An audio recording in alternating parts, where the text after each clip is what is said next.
कि महिलाएं शिक्षा प्राप्त नहीं कर सकती हैं, शूद्र और अतिशूद्र शिक्षा प्राप्त नहीं कर सकते हैं, क्योंकि ये धर्म के खिलाफ है।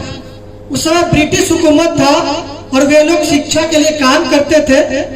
इसलिए इस मूवी में एक बात और कहा गया है, जब ज्योतिराव फुले इस सामाजिक कुरीतियों से लड़ाई लड़ने के लिए संघर्ष कर रहे थे, तो हमारे देश के जो स्वतंत्रता सेनानी जो ब्रिटिश हुकूमत के खिलाफ लड़ाई लड़ रहे थे, उन्होंने कहा कि आपको लड़ाई ही लड़नी है, बदलाव ही करनी है, तो आप अंग्रेजों के खिलाफ लड़ाई कीजिए, आंदोलन कीजिए। ज्योतिराव फुले ने कहा कि ये तो मात्र पिछले 1000 साल की गुलामी है, लेकिन भारतीय समाज के भारतीय लोग ही पिछले 3000 साल से गुलाम है। मैं उस गुलामी को खत्म करने के लिए आंदोलन कर रहा हूँ, ये ज्योतिराव फुले ने कहा। और जब हमारा देश आजाद हो चुका है, लेकिन आज भी वो 3000 साल वाली गुलामी बरकरार है, लगभग कुछ रूपों में अभी भी मौजूद है। जैसे जात पात के आधार पर ज्योतिराव फुले एक बात कहते हैं कि भारत में राष्ट्रीयता की भावना का विकास तब तक नहीं हो सकता जब तक इस देश में वैवाहिक संबंधों और खान पान पर जातीय बंधन बने रहेंगे। ये ज्योतिराव फुले का कोटेशन है। जब तक इस देश में शादी विवाह जाति को देखकर होगा, खान पान जो सामूहिक भोज होता है उसमें जातियां देखी जाएगी, तब तक इस देश में राष्ट्रीयता की भावना का विकास नहीं हो सकता है। क्योंकि जब तक इस देश में जातिवाद रहेगा, लोग आपस में ही संघर्ष करते रहेंगे, उनको राष्ट्र की चिंता नहीं होगी। इतनी बड़ी बातें राष्ट्रपिता ज्योतिराव फुले कहते हैं। हालांकि उन्होंने शिक्षा पर ज्यादा जोर दिया और उन्होंने अपने वाइफ के साथ मिलकर कई स्कूलों का निर्माण करवाया, जिसमें महिलाओं को और तमाम जो पिछड़ी और शोषित समाज के बच्चे थे उनको पढ़ाने के लिए उन्होंने स्कूल खोला, जहां वो अंग्रेजों से मदद लिए और उनके मदद से वो स्कूल चलाए निःशुल्क। महिलाएं किसी भी जाति धर्म को उनको पढ़ने का अधिकार नहीं था संविधान लागू होने से पहले, तो सभी जाति की महिलाओं के लिए उन्होंने स्कूल खोला, चाहे इस देश की किसी भी जाति की महिला हो। अपने वाइफ जिनका शादी कम उम्र में हो गया था, उसमें बाल विवाह की प्रथा थी, तो उन्होंने अपने वाइफ को सावित्रीबाई फुले को खुद पढ़ाया, क्योंकि वो मिशनकारी स्कूल में पढ़े थे। अंग्रेजों की मदद से वो स्कूल में जाकर पढ़ लिए थे, क्योंकि वो भी पिछड़ी जाति से था, माली समाज से, उनको भी पढ़ने का अधिकार नहीं था। एक वाकया हुआ उनके जीवन में, जब उनके एक साथी थे वो ब्राह्मण समाज से थे और ज्योतिराव फुले माली समाज से, पिछड़ी जाति से, उस समय शूद्र कहा जाता था। जब वो ब्राह्मण समाज के जो मित्र थे इनके, उनका शादी हो रहा था, तो उन्होंने इनवाइट किया इनको और कहा कि आप मेरे बारात में आइए। उनके मित्र अच्छे स्वभाव के थे, वो जाति पाति में विश्वास नहीं करते थे। सभी जातियों में अच्छे लोग होते हैं और बुरे लोग होते हैं।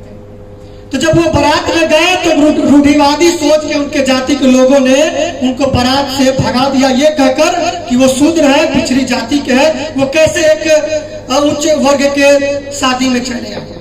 और उसी दिन से उनको एक गहरा आघात लगा कि वो एक पिछड़ी जाति से, माली समाज से है, तो उनकी स्थिति ये है, तो फिर इस देश की महिलाएं और जो अछूत है, जिनको अति शूद्र कहते थे, उनकी स्थिति क्या होगी। वहां से उनके जीवन में टर्निंग पॉइंट आता है, तब वो जाकर देखते हैं समाज में कि यहाँ तो पढ़ने पर रोक लगा हुआ है, बाकी चीजों को तो छोड़ दीजिए।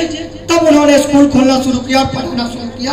और वो अच्छे इंग्लिश जानते थे, डीआईजी सर ने बताया कि वो इंग्लिश अच्छे जानते थे, उन्होंने सावित्रीबाई फुले को भी इंग्लिश पढ़ाया। तो उन्होंने इंग्लिश मीडियम पे ज्यादा जोर दिया और बच्चों को इंग्लिश भी सिखाया, ताकि वो आगे चलकर अपने देश का नाम रोशन करे, अपने समाज को आगे बढ़ाए। और इसी से रिलेटेड उन्होंने एक कोटेशन दिया, विद्या बिन मति गई, मति बिन गति गई, गति बिन गया वित्त, और वित्त बिन चरमराए शूद्र। एक अविद्या ने कितने अनर्थ किए, मतलब एक विद्या के कारण देश का यह हालात हो गया कि उनकी मति चल गई, गति चल गई और उनका धन भी चला गया। वित्त मतलब धन, और धन मति और उनके पास ज्ञान नहीं होगा तो क्या उनका जीवन आगे बढ़ सकता है? क्या आप विकास कर सकते हैं? नहीं कर सकते हैं। तो इतनी सारी बातें ज्योतिराव फुले कहते हैं। और जैसा कि उज्जवल भाई ने बताया, उस बात को मैं दोहराना नहीं चाहता हूँ, लास्ट में ये कहना चाहता हूँ कि उन्होंने सत्य शोधक समाज की स्थापना की है 24 सितंबर 1873 ईस्वी को, जिसका उद्देश्य था सत्य का शोध करना। हमारे समाज के लोग, हमारे देश के लोग पाखंड और अंधविश्वास में लिप्त हैं। चाहे पढ़े लिखे लोग क्यों ना हो, वे लोग भी उसमें विश्वास करते हैं। उनके अंदर साइंटिफिक टेम्परामेंट नहीं होता है। उज्जवल जी ने कहा कि हम तो पढ़ाई करते हैं साइंटिफिक टेम्परामेंट की, वैज्ञानिकों की बात करते हैं, बायोलॉजी, केमिस्ट्री और फिजिक्स पढ़ते हैं, लेकिन उसको व्यवहार में नहीं लाते हैं, सिर्फ एग्जाम में लिख कर चले आते हैं कि सूर्य ग्रहण क्यों लगता है, सारी बातें लिखी गई है। चंद्र ग्रहण क्यों लगता है, सारी बातें लिखी गई है साइंस में। भूकंप कब क्यों होता है, ये बातें लिखी गई, लेकिन मानते क्या है हम लोग कि राहु केतु से सूर्य ग्रहण लग जाता है, चंद्रमा को ये कर लेता है, शेषनाग हिलता है तो धरती हिलने लगता है। हमारे देश में कई ऐसे बाबा है जो इस तरीके का ज्ञान देते हैं, लोग बैठकर सुनते हैं और ताली भी बजाते हैं। तो इस तरीके की बातों से बाहर निकलना होगा और साइंटिफिक टेम्परामेंट पर जोर देना होगा, ताकि हमारा सोच जो है नवीन तकनीकों की तरफ जाए, आविष्कार की तरफ जाए। पोंगा पंडित पखंड में पड़े रहेंगे, आविष्कार नहीं करेंगे, गोबर को देवता मानते रहेंगे। डॉक्टर साहब लोग यहाँ है, अगर किसी का हाथ कट जाए तो आप लोग कहते हैं गोबर नहीं लगना चाहिए, नहीं तो टेटनस हो जाएगा, टेटनस का इंजेक्शन लगेगा। तो गोबर में टेटनस वाला कीड़ा होता है, देवता नहीं होता है। उसको खेत में फेंकिए, अनाज उगेगा, अच्छा सा खाद वाद होता है। तो इस तरीके की बातों में बिलीव नहीं कीजिए। अभी एक उससे पूछिएगा कि अभी देश में बड़ा प्रचलन चला है कि गौमूत्र पी लीजिएगा तो कैंसर ठीक हो जाएगा, है ना। डॉक्टर साहब बताइए इसका वैज्ञानिक प्रमाण है क्या?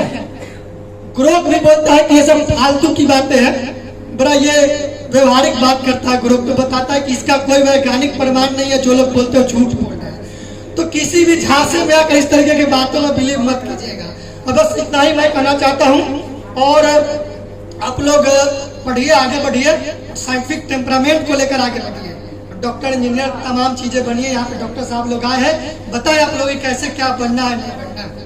बाबा साहब कहते हैं, लास्ट में बोलना चाहता हूँ, education is the most powerful weapon which can use to be change the world. Education जो है दुनिया का सबसे बड़ा हथियार है, जिसका प्रयोग करके हम अपने को ही नहीं बदल सकते, पूरी दुनिया को बदल सकते हैं। तो मैं बस इतना ही कहना चाहता हूँ। आप सभी का बहुत बहुत धन्यवाद, आप लोगों ने मेरी बातों को ध्यान से सुना। जय भीम, जय भारत, जय संविधान, नमो बुद्धाय।